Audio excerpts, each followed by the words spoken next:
Hey guys, welcome back to another video. It's a beautiful day. Look at that. I'm actually all the way in Portland today. Hubby had a meeting, so while he's doing his meeting, I'm just going to chit chat with you guys a little bit. So let's get into it.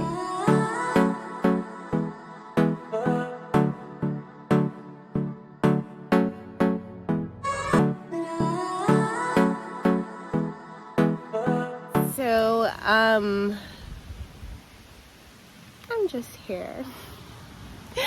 So say it's a beautiful day and I wanted to like chit chat with you guys a little bit. So welcome back to another video. Thank you guys so much for being here. If it's your first time here, welcome. Please don't forget to like, comment and subscribe to my video. Today I'm going to talk a little bit about what's been happening with me. So I've been having a lot of health challenges lately. In 2018 I was feeling symptoms, pains and stuff in my joints, and in 2019 I was diagnosed with lupus, nephritis, which for who don't know, is the one that affects the kidneys. So yeah, so it's been a rough couple of years dealing with that and dealing with the changes, dealing with living on medications for the rest of my life, and so it's been quite challenging and life changing, I must say. And then last year 2021 I was diagnosed with breast cancer. So yeah, when it rains it pours. So that is actually where I'm at now, currently.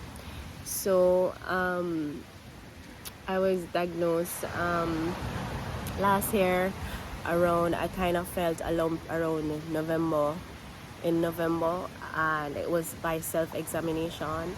I felt it, and I didn't really take too much of it. I thought because it was coming down to my period as the reason why I felt that. And then after the second month I felt it again. It's like it just kind of show up itself whenever I'm about to see my periods. So anyway, it ended up that I had my my doctor's checkup, and I was supposed to get an executive profile done and all these things. So I went ahead and I just mentioned it to my doctor, and he was like, he examined me, he said he didn't like how it feel and that I should go ahead and do a mammogram, which I did. So the mammogram experience wasn't the greatest. If you have done one before, you know it is not very pleasant, because they basically put your breast in this machine and they kind of clamp it down, and it's not a nice feeling. So it wasn't the greatest of experience I had with that. So it took about a week or so, or maybe a little over a week. With COVID, everything kind of takes longer. So after that, we have gotten the results, and my doctor called and said he actually made an appointment for me, and called me and told me to go in. Went in, he said to me he didn't like what they were seeing and the results of what they were seeing on the mammogram, and I also did a ultrasound as well. So they didn't like what they were seeing, so he sent me for a biopsy. That also was a horrible experience. That was very traumatic. The doctor had no bedside manner. The environment wasn't all that great. It was painful. It was just a bad experience overall. Did those, and this was all happening like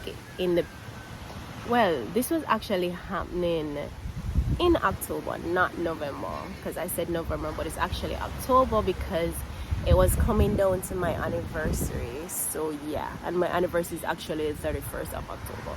So it was actually in October all this was happening. So I went, we had a little family trip, and we went to Portland, and actually no, we went to Treasure Beach and then we went to Portland. So we were just I was just living my life, going on as if nothing had happened, and that's exactly how I wanted it to be, because whatever the result was, I wanted to enjoy what was happening, and to enjoy time with my family and my husband, to enjoy our anniversary without talking about it, or without being depressed or anything like that. And that's exactly what we did. So we went to Portland, went to Treasure Beach and all these places, and the result take like about 3 weeks. It took some time because they sent it to the States to get the biopsy done, so it did take some time, but I was just living my life and everything. And when it came back, I actually was in Treasure Beach, and my doctor sent an appointment message saying that my appointment for tomorrow is such and such time, and I was like, I didn't make an appointment, this is weird. But I was all the way in St. Elizabeth, and my doctor's in St. Anne, so I had to call to let him know that I wasn't in the parish and if they can reschedule. So they rescheduled it for the Monday at about 5 o'clock, which means I hope the breeze is not affecting the camera right now, which means it would have been the last appointment for that day. However, the Monday morning and stuff, I was doing some work. Hope the breeze not too breeze. So let me get out of the breeze, because it's getting quite breezy out here. Yeah. Hope it's not dark now. Right. So the Monday morning, I was actually doing some work. And then my husband called to say that my appointment was moved to 10, and this was like after 9. So I'm like, oh hell, I'm gonna have to get ready like right now. And then the mere fact that the appointment had changed from 5 to now 10, it really means that something is really happening. Like, that's never good news, because it sounds kind of urgent, and urgency is really not a good news. It's not something that you really want to hear. So I got ready and I'll come in. All right, thank you. Sorry. So I went and sorry, I lost my train of thought. Somebody was talking to me just now.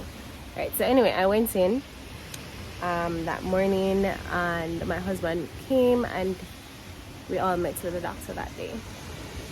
So of course, typical doctors, they'll be like, oh, this is not the news I want to give you today, la la la, whatever, and they're actually trying to console you and everything. And basically, based on the result from the biopsy, the lump is actually cancerous, and they're not sure what stage it's at and whatever, and I need to find an surgeon and an oncologist and whatever, and so on and so forth. So that was that, and hearing all of that, it was numbing. It was quite numbing. I didn't quite sure what to feel, and then in the back of my head I knew something was wrong, but when you actually hear the news that something is actually wrong, it's kind of different, and it hits differently. So yeah, and then I was fine, I was okay, I was listening to everything that he was saying. Well, I was hearing, but it wasn't really processing. So I'm happy that my husband was there to actually absorb everything and all the information.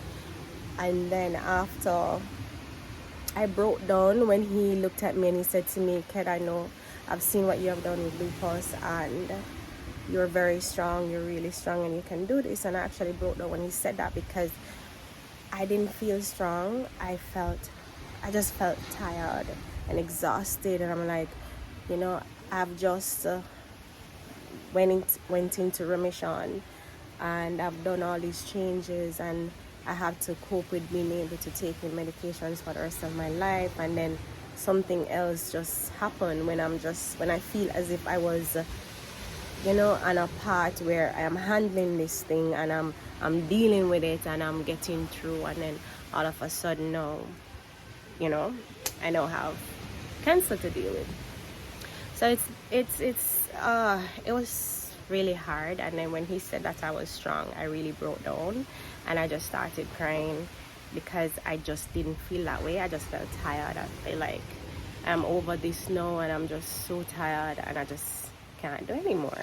So that's how I felt with everything. And it took me some time to kind of get my bearings together, to get everything together, to absorb all of the information, to go ahead to finding a general surgeon and all of that. But the good thing about everything that has happened is that I've had a lot of support, and that I've had a lot of person that reached out to me once they have found out, that have had the same experience, and their advice was really, really good. And it was just great to be able to talk to somebody that has actually been through all of this. So that was great. Another good thing is that I didn't have to leave Jamaica to go to the States, because I thought that, oh God, I have to go to the States to get a good treatment and whatever. I actually didn't, so far, don't have to do that. I didn't have to do that. I did my double mastectomy here in Jamaica. My general surgeon is actually at trying to remember the name, but in Kingston at something other medicals. Sorry, I'll put information below in case if anybody interested. And my oncologist is actually at the same location. I'm a plastic surgeon that did my reconstruction. So what I did was, I didn't know at this point, well, at that point, what stage I was, but I knew that we had to move with some urgency. So with a lot of the advice that I've gotten and talking to the general surgeon, we had decided that we were going to do a double mastectomy, because normally when you do a lumpectomy or lumpectomy, something like that, whichever one, or you take off the entire thing or whatever, went through all of that process. And he said normally when you take the affected area off, it normally comes back in the other breast like a year or so later on, or 2 years later. So I wanted to eliminate that from happening, so I decided that I was going to do a double mastectomy, which was scheduled for the 18th of December. My birthday was on the 15th of December, and I didn't want to be in hospital and be in pain for my birthday, so we did it on the 18th in Kingston. And then that surgery was combined with my plastic surgeon and my general surgeon, because after my general surgeon was finished taking out everything, my plastic surgeon would then come in and put in a thing that they called an expander, because I have no tissues on the inside, because obviously that would have been taken out. Then my plastic surgeon would have put in an expander underneath my muscles in order to stretch it to accommodate the implants later on, after chemotherapy, radiation, and all of these things. So I currently have in an expander now. My stitches is out. The expanders feel like a constant elephant sitting on your chest. It's not a good feeling. It doesn't feel normal. It doesn't feel like a part of your body.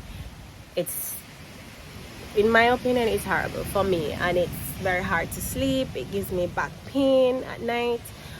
Sometimes I wake up in pain, like you just feel this pain across your chest. So for me, it hasn't been all that great.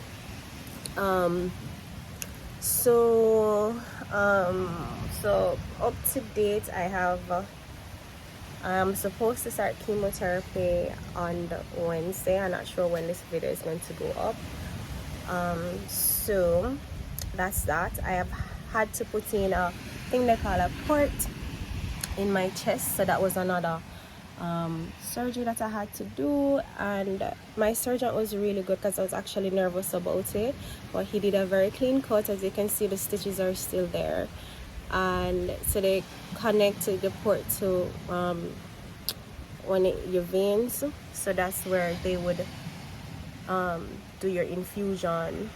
So that you connect to your port and everything, and that's where your medications will go for the chemotherapy and all of that. So that has now been done in preparation for chemotherapy. I've actually, of course, met my oncologist, and I have now found out that I have stage 2 cancer, and we're going to start off with cancer medication called Taxol.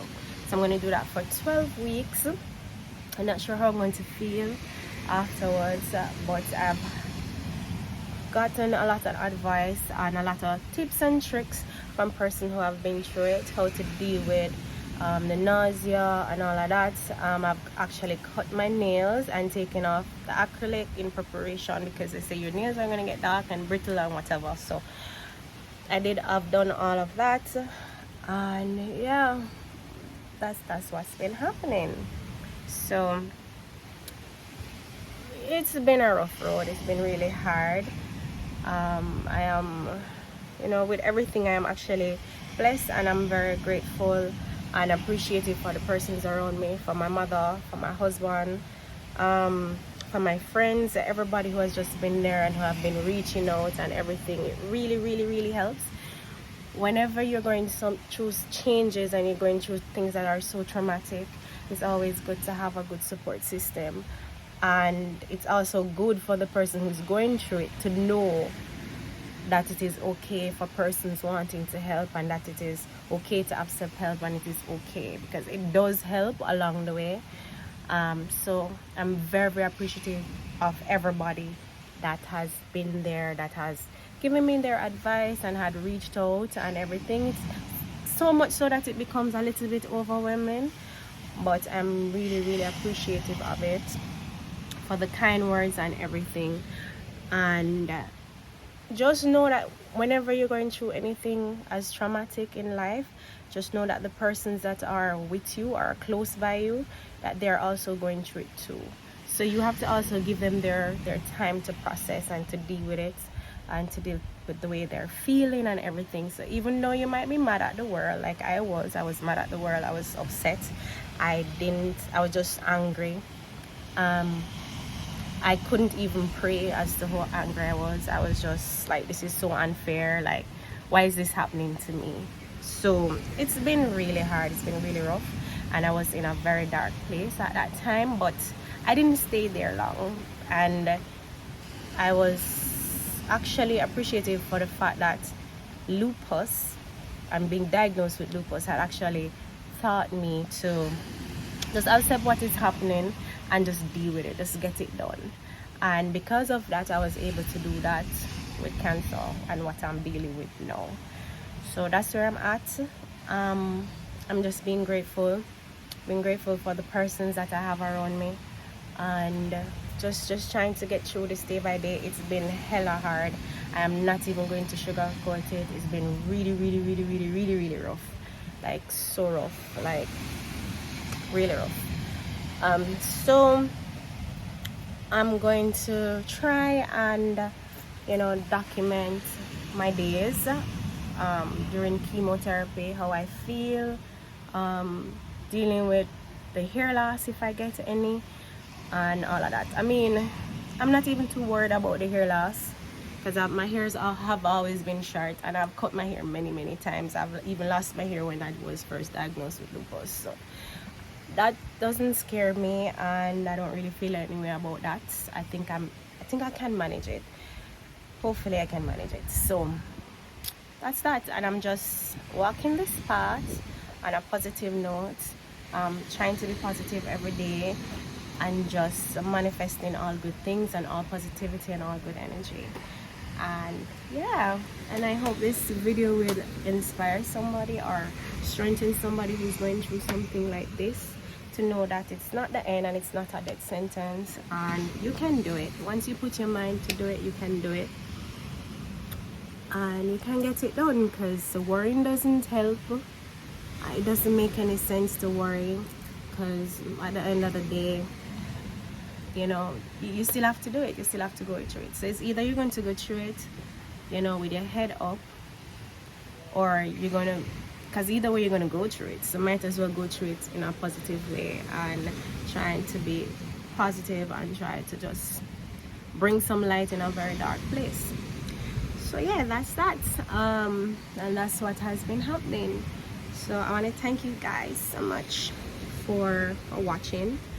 And as I said before, I hope this inspires somebody who's going through a similar thing, or who has a family who's going through a similar thing, to just not give up. Just keep trying, keep pushing. It's hard.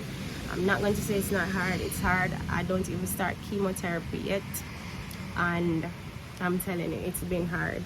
The pain at night, the sleepless nights, all of that. So going through losing a part of me that makes me a woman, it's been challenging, and there's been a lot of other information that has been thrown out. You have the conversation about infertility during chemotherapy and all of these things. So it's a lot. It's a whole lot. But I'm dealing with it. And I'm willing to just go through the motions, cry when I need to cry, break down when I need to break down, and then just go with the motions and just go through, because it's a part of the process, and it is what it is. So before this video gets too long, I'm going to end it here. So this is what's been happening. I'm going to try my best to document how I feel after chemotherapy and how the whole process, if I'm able to bring in the camera inside, because you know, people have their privacy, and I'm sure I'm not the only one who's going to probably have fusion that day or chemo treatment that day, so I have to also respect that. But I will try my best. To video and to edit and everything takes a lot of time. It takes a lot of time and effort. So please guys, like, comment and subscribe. At least give me some kind of motivation or something to keep this thing going, because it's not easy. It really takes a lot of time and patience. So yeah, and for the persons who are going through this or have just recently been diagnosed, you can do it, and you don't even have to leave Jamaica, because the surgeons here are amazing. My experience so far right across the board has been amazing, except for the biopsy, but everything has been amazing. My plastic surgeon is awesome, my general surgeon has been amazing, my oncologist, even the doctor that did the port, I did it at Elite Medical, and he's amazing. He did it very, very neat, because I was really worried about another scar being added to my body. So yeah, it's good. It's so far so good. So thank you guys so much for watching. I'm going to end this video here. Please remember to like, comment and subscribe. Turn on the notification button for whenever I put up another video, you'll see. So thank you guys so much for watching. Bye.